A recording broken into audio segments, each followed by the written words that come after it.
எங்களுக்கும் அந்த ஆசை இருக்கு. பட் இன்னைக்கு தலைவர் வந்து அந்த கரூர் இன்சிடென்ட்டுக்கு அப்புறம் ரொம்ப ரொம்ப மனசு உடைஞ்சு போயிருக்காரு. நேற்று நான் பார்த்தேன்.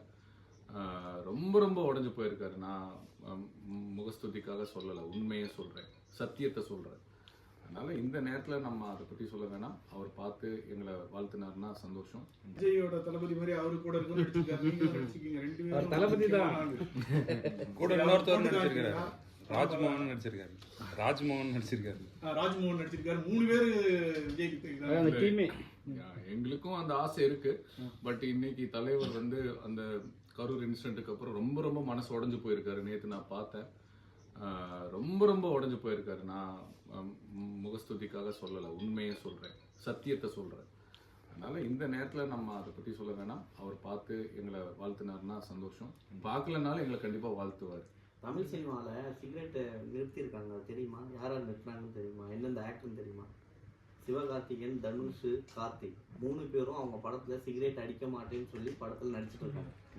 ஸோ அதை கூட நீங்கள் சில இடத்துல காட்டியிருக்கலாமோன்னு தோணுச்சு. ஏன்னா இன்னைக்கு எல்லாருமே அதான் மாஸ் சீன் தொடங்கினாவே வாயில் சிகரெட் வச்சுக்கிட்டு ரஜினி சார்லேருந்து எல்லாருமே கொண்டு வராங்க. ஸோ ஒருவேளை படத்துல சினிமாவை தான் அதிகமாக வெளியில ப்ராஜெக்ட் அதிகமாக எல்லாருமே பார்க்கக்கூடியது. ஸோ அதை நீங்கள் காமிச்சிட்டு அதை நிறுத்தலாம் அப்படின்னு சொல்லியிருக்கலாமே. ஏன்னா கவர்மெண்ட்டை சொல்கிறதுக்கு பதில் கூட இந்த கவர்மெண்ட்டில் கதை வந்து அவங்கள பற்றி சம்மந்தப்பட்டது இல்லை.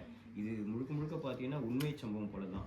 நான் திருநெல்வேலி மாவட்டம் தான் போயிருக்கேன். நான் போயிட்டு இது எல்லாமே நான் அனலைஸ் பண்ணியிருக்கேன். நான் அந்த ஒரு பீடி 1000 பீடி சுற்றினா எவ்வளோ பணம் வரும், 200 வரும். அதுலேயும் பார்த்தீங்கன்னா டேக்ஸ் எல்லாமே போயிட்டுனா 165 ரூபா மட்டும் தான் அவங்க கைக்கு வருது. இதுக்காக வந்து அதோட பின்விளைவு தெரியாமல் ஒரு விஷயம் பண்ணிட்டு இருக்காங்க. இது இல்லைன்னா எவ்வளோ விஷயம் இருக்குது.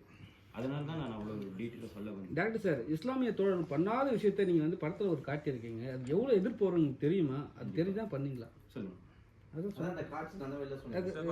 ரிவீல் பண்ணாதீங்க. அதான் இஸ்லாமியர்கள் பண்ணாத ஒரு அந்த வார்த்தையோட சொல்ல மாட்டாங்க. அது ஆக்சுவலி அது இவர் ரிசர்ச் பண்ணி இல்லை, இப்போ இவர் அதை வந்து ரிசர்ச் பண்ணி இந்த படத்தில் கற்பனையாக தான் பண்ணியிருக்காரு. எதுவுமே இதில் உண்மை கிடையாது. இந்த படம் முழுக்க முழுக்க இவருடைய பொது சிந்தனையும் வழிகளையும் ஒரு கற்பனையான ஒரு கதையா திரைக்கதையை அமைச்சு கொடுத்துருக்காரு. அது ஒரு சில தவறுகள் இருந்தால் மன்னிச்சுக்கன்னு முன்னாடியே சொல்லிட்டாரு. நம்ம அதை கற்பனை பேன் இண்டியா மூவின்னு சொல்லிட்டு இப்போ லேட்டஸ்டாக வந்த கூலியும் எடுத்துக்கலாம், அதுக்கு முன்னாடி வந்த விஜய் அவர்களுடைய லியோவும் எடுத்துக்கலாம். எல்லாத்துலேயுமே கஞ்சா அந்த இது வந்து வந்துக்கிட்டே தான் இருக்கு.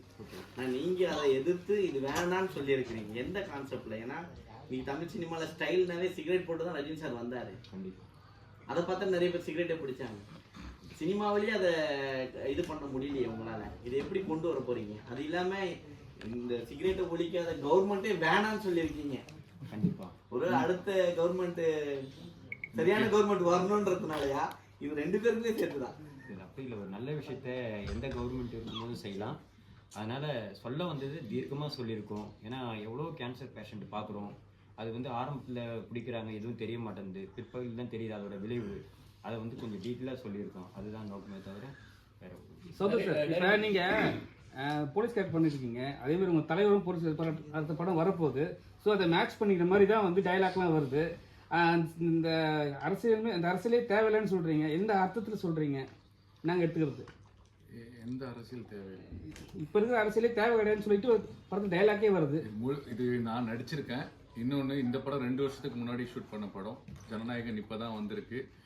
ஸோ இது முழுக்க முழுக்க இயக்குனருடைய வழிகள்.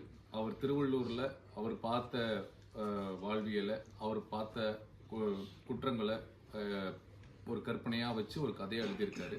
எனக்கு பிடிச்சிருந்தது, நான் நடிச்சிருக்கேன். மற்றபடி எனக்குமே இதில் ஒரு கருத்து உண்டு. புகைப்பிடித்தல் உடலுக்கு கேடு, மது இருந்ததில் வீட்டுக்கும் நாட்டுக்கும் கேடுன்னு சொல்கிறாங்க. அது வந்து இதனால நிறைய குடும்பங்களை இழந்தவங்களுக்கு தான் தெரியும் இதனுடைய வழி. அதனால அவருடைய இது வந்து இருக்கவே கூடாதுன்னு சொல்றாரு. அதுக்கான ஒரு ஜஸ்டிஃபிகேஷன் சொல்லிப்பாரு. இது ஒரு தனி மனிதனா நம்ம எடுக்க முடியாது, ஒரு எல்லாரும் சேர்ந்து முடிவெடுக்க வேண்டியது. அதனால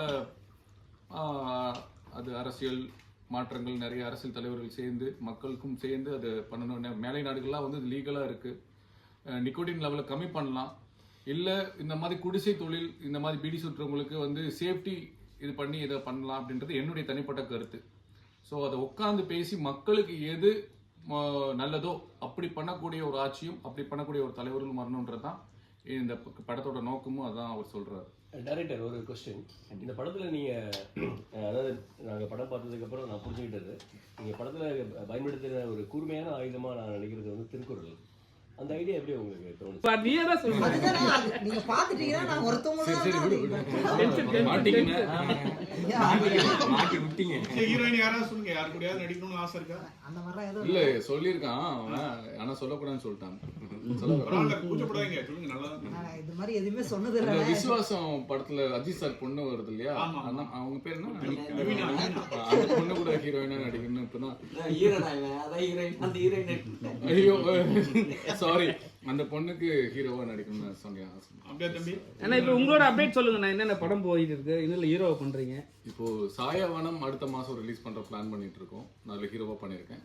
நான் வயலன்ஸ்னு ஒரு படம் பண்ணியிருக்கேன். சிரீஷ், பாபி சிம்மா, யோகி பாபுவோட ஒரு காம்பினேஷன் சப்போர்ட்டிங் லீட் பண்ணியிருக்கேன். பொங்கலுக்கு தான் வருதா படம்? இல்ல எல்லாமே ப்ரொடியூசர் கையில தான் இருக்கு. உங்களுக்கு எல்லாம் தெரியாத சட்டமன்றம் இல்லைங்க ஐயா. இந்த படத்தையே நான் தேட்டருக்கு கொண்டு வர்றதுக்குள்ள போயிடுச்சு. இப்ப பாருங்க, மணி 11. உங்களை நினைச்சாலும் எங்களுக்கு பாவமா இருக்கு. எங்களுக்கு வேற இதை விட்டா வேற வழியும் இல்லை. இப்ப நீங்க சத்தியமா சொல்றேன், நீங்க எல்லாமே எங்களுக்கு கடவுள் மாதிரி தெரியுறீங்க. கண்டிப்பா உண்மையாதான். இப்போ நான் ஒரு நாள் வந்து இந்த சம்பவத்தை நான் சொல்லி ஆகணும்.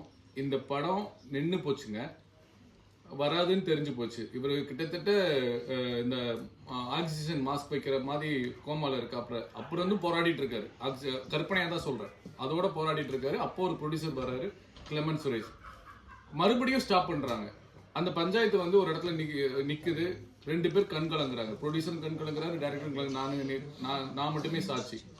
அப்ப எனக்கு செமையா கோவம் வருது. என்னால எதுவுமே கேள்வி கேட்க முடியல. அங்க நீதி கிடைக்க வேண்டிய இடத்துல நீதி கிடைக்கல. அப்ப கூட சொல்றாரு, அப்ப நினைச்சிருந்தா அந்த ப்ரொடியூசர், இப்ப புதுசா வந்த ப்ரொடியூசர் என்ன பண்ணிக்கலாம்னா, பணத்தை வாங்கிட்டு வெளியே வந்துக்கலாம். அவங்க 2 பேரும் வெளியே வந்திருக்கலாம். போட்ட பணத்தை சேஃபா வெளியே வந்துக்கலாம். அவங்க விட்டு கொடுக்கவே இல்லை. பணம் போனாலும் பரவாயில்ல, நான் மறுபடியும் பணம் போட்டு டைரக்டர் இவரை வச்சுதான் நான் எடுப்பேன் அப்படின்னு சொல்லி கண் கலங்கி நின்னாங்க. காரணம் இவருடைய உழைப்பு, இவருடைய உண்மை, இவருடைய நேர்மை, இவருடைய 8 வருஷ உழைப்புக்காக அவர் வந்தார். இதுக்காக சொல்ல வரேன்னா, இவ்வளவு போராட்டத்தையும் தாண்டி தான் இங்க வந்திருக்கோம் நாங்க. அதனால இந்த படத்தை மேலும் மேலும் நீங்க உங்களுக்கு பிடிச்சிருந்ததுன்னா இதை எழுதி மக்களுக்கு கொண்டு போய்